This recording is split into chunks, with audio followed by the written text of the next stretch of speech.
What's up, friends and family of YouTube? It's Pastor Bob. Hope everybody's doing good today. Don't forget to like, share, subscribe. Hit the bell button for notifications. I had to say it, guys, okay? I just had to do it. Everybody else does it. Why can't I do it? I mean, don't crucify me. I'm just saying. Anyway, so a couple different people reached out to me and they were like, Pastor Bob, you're a luthier.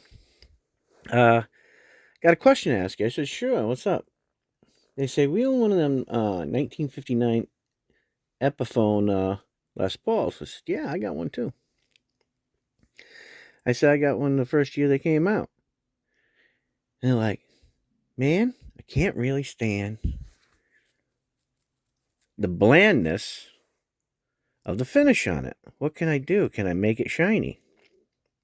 I said, well, yeah, but it's going to take a while. I says, and as a matter of fact, I've been working on mine. And then what I do is sometimes I'll go upstairs, watch TV, and I'll lay out a blanket on the bed when I'm watching, other people's videos. I like to watch other luthiers and guitar techs and see if there's any new nifty tricks that maybe I didn't know about. Just because I've been doing it for, 30 years plus, does not mean that I can't learn something from somebody else. So, anyway, to answer their question, I said, this is what I use. This is what I do, and I'll show you what I've done so far. And I've done this over the course of a lot of hours, guys. I say a lot of hours because I'm picky, right? And eventually I'll probably take the hardware off and finish it. But it's more of a thing that when I'm listening or watching TV, just something for me to do. I love guitars and I love my collection. So, anyway, I said what I use is Maguire's plastics. I use this on a lot of stuff. It's not really abrasive at all. It's for fine scratches. You can use it on Lexan, plexiglass, which is pretty much what that is. It's just a liquid foam that dries, and it's real thin. I said, so I was wondering the same thing when I got it, because I really didn't like the fact that it was dull. And let me show you, because I figured that one day I was going to have to do a video on it. So I'll show you what I did. So I've worked on this for about 6 hours, 6 or 7 hours, and you can see that it's really shiny, right? You can tell that I really worked on that, right? Looks nice, don't it? Now, guys, it takes an awful long time to do that. And that's doing it, here and there, watching TV. Now, eventually I have to take all this hardware off and finish underneath it. Which, doesn't bother me any. But this is just something that I do. My guitar, it's brand new. I probably only played it once. It's just a nice guitar, And with me, that's the way I like things, the way that I like them. Now, everybody's going to be different. Some people say, oh my God, I can't believe you did that. Well, it's my guitar, and I did it. And I could easily turn it back, because I know how to turn back the pages of time, too. So, irregardless, this is what it looks like now, guys. Right? Nice and shiny. This stuff works great. Now, let me explain to you about this stuff. This doesn't mean that you got to rub it like you're trying to rub through the wood, okay? It's just you ball it up. You get yourself a nice ball, about the size of this, out of some really, really soft cloth. Microfiber is probably the best to use, and that's what I use. It's a little more expensive to buy nice microfiber, but I like it. About this size as a ball in your hand, right? So it should ball up like that. And then put a twist on it, and then just put a little dab around it.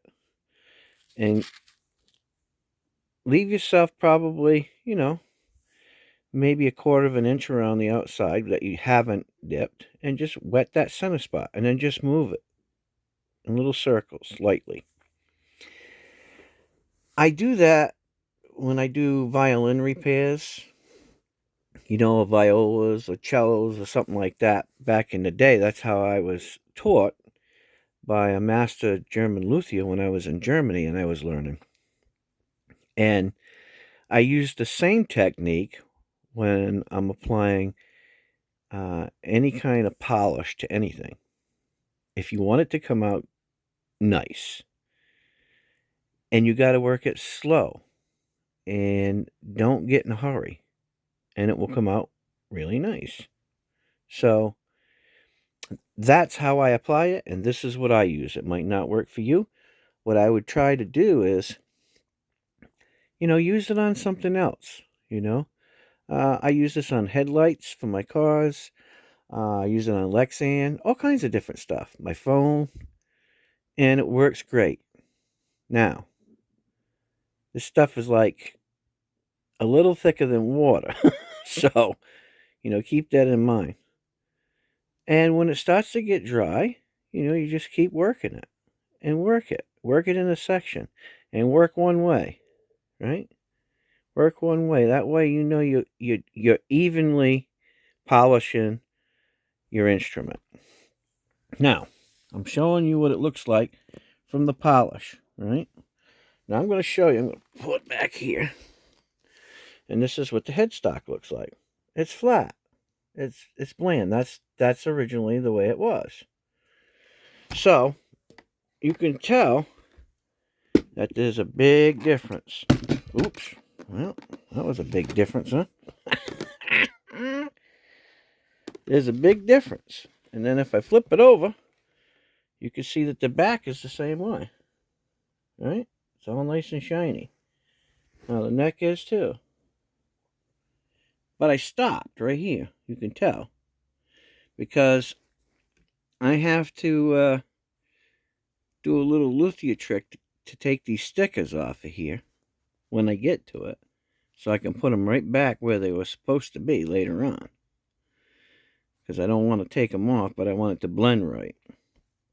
But the rest of it, as you can see, nice and shiny and blends right. So, for everybody that was wondering, and you can see the sides are nice, they blend nice. So for everybody out there in YouTube world that was looking to maybe take one of these Epiphone 1959 reissue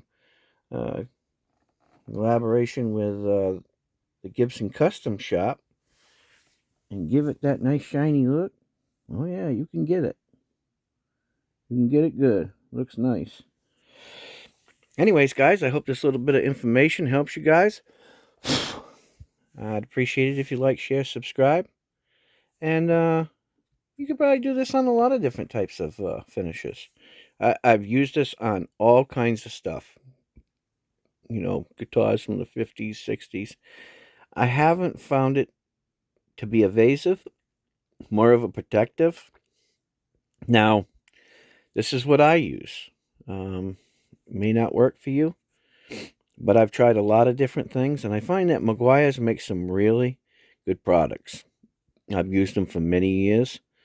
I trust in them, and but like I said, before you go getting crazy,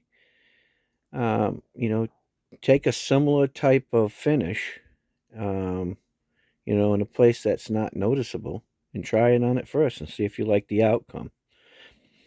Now, the thing about any product that I tell people, and I'm not sponsored by them, I just think they make great product, is any product can be contaminated, right? So that's why I always say, take a piece of stock or something similar or a similar coating, because a poly coat or a polyurethane blend is going to be much different than a lacquer or a nitro lacquer, right? They're different beasts. You can take, and believe this or not, You can actually put, poly over a lacquer, but you got to know how to make the adhesion. Do I tell people to do that? No. And certain guitars are made a certain way with a certain thing, and that's the way they go. But will this product work on lacquer? It has for me, the way that I use it. But don't try to dig to China when you're trying to polish it. Go really soft. Use even a diaper. Diapers are good too. Um, and I'm not talking about a paper diaper from Walmart. I'm talking about the old style diapers. Back, in the 60s and 70s when, moms actually had to wash the kids' diapers. Those type of diapers, cotton diapers. I know. This is probably really boggling some people's minds, but I know some of my followers out there know exactly what I'm talking about. Soft. You want it really, really soft. And you want to make sure that the fabric is really close and tight knit fabric. That's important. And it's the same thing when you're doing French polishing. It's the same kind of idea or principle. And you can see some people, I'm sure probably 1,000 videos on French polishing. It's the same idea as French polishing. So if you use the French polishing technique when you're using this stuff, it should come out good. And as you can see, mine turned out really nice. So I hope you all like this video. I hope it was interesting. I hope you all learned something. And I hope I helped you. Take care. God bless. This is Pastor Bob, and I'm out of here. See ya.